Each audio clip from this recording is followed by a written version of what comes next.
Welcome to Den Meeting Mondays. I'm your virtual Den leader, Richie. Every Monday we're going to explore exciting new topics, and this week we're going to talk about Morse code. But before we get into that, let's start how we start every single meeting, with the pledge, Scout oath, and the Scout law. Everybody rise. I pledge allegiance to the flag of the United States of America and to the republic for which it stands, one nation, under God, indivisible, with liberty and justice for all. And now for the Scout oath. Scout signs. On my honor, I will do my best to do my duty to God and my country, to obey the Scout law, to help other people at all times, and to keep myself physically strong, mentally awake, and morally straight. And lastly, the Scout law. Scout signs. A Scout is trustworthy, loyal, helpful, friendly, courteous, kind, obedient, cheerful, thrifty, brave, clean, and reverent. Now, I know some of you are probably asking yourselves, what is Morse code even? To me, it just looks like a bunch of dots, spaces, and lines. But those dots, spaces, and lines all have names.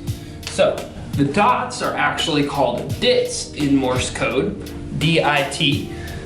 The spaces are called pauses,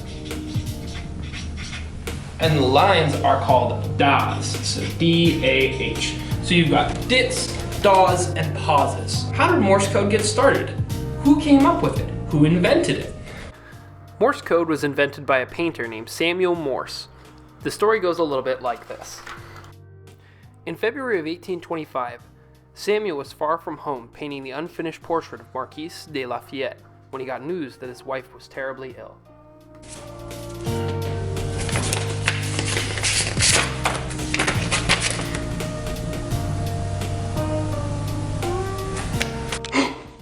Morse rode home as quick as he could to see his sick wife. Sadly, by the time Morse returned home, his wife was dead and buried. The slowness of horseback messages irritated Morse, and he decided to find another way to make communication quicker. After his wife's death, Morse created what is known as Morse code, which is used by the military, police, and other agencies around the world up until today. This code was excellent due to its simplicity. Morse code could be used by your voice, lights, sound, and more, just to send messages long distances. So an easy way to understand and use Morse code is using these helpful charts. So this is the one I prefer, but this is one made by Lord Baden-Powell back in 1916. It's a good diagram, but not very useful in a real-life Morse code situation. Sorry, Robert, we're gonna have to pass on this one. Instead, let's take a look at this tree chart. Every time there's a DAW or a DIT, you move left or right on the chart. So if I wanted to do a T, it would simply be 1 dash. If I wanted to go to M, it would be 2 dashes. O, it would be 3 dashes. Now, if I didn't want an O and instead I wanted a G, I could turn it into a G by adding a dot on the end. So that is going to be our G, which will be line, line, dot. So let's start by using this diagram to make our own message. A simple message we can send is just the word hello.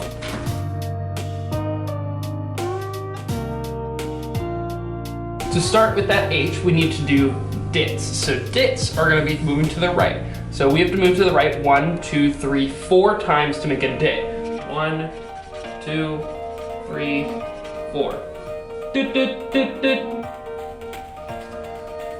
E. That's going to be another just simple 1 dit. E is the most used letter in the alphabet, so it is the shortest on our scale. So L.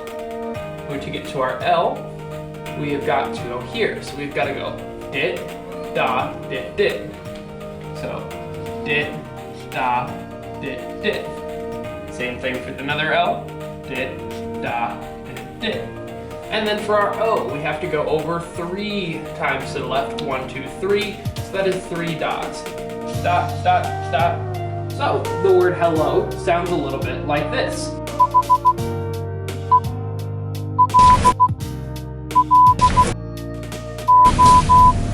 Now, using our Morse code chart, we can actually take and look at our example. For this one, we need to go left, right, right. So left, right, right. That is a D. And then right, right, right. I'm sorry. left, left, left. 1, 2, 3. That is an O. So D-O. And then the slash will represent the end of our word. So we have the word do. That is Y. 3. We already know these 3 here. So do, do, do. 3 long signals is O, O, O. This one will be underwear. So that is our U, underwear. And then we're gonna need to go back to the chart for this one. So for our R, we're gonna go a dit, so to the right, a da, and then a dit. So we are in that R. So Y-O-U-R. Now if I got to this one and I got, say, a T or a different letter that didn't make any sense, I know that I made a mistake because that does not form a word. Using the graph, I'm able to decipher the rest of our code. Turns out it was the Cub Scout motto, do your best. To end our meeting, I'd like everybody to get some practice using our chart. So take this chart and use it to decode the following message. Don't be afraid to pause the video if you need more time.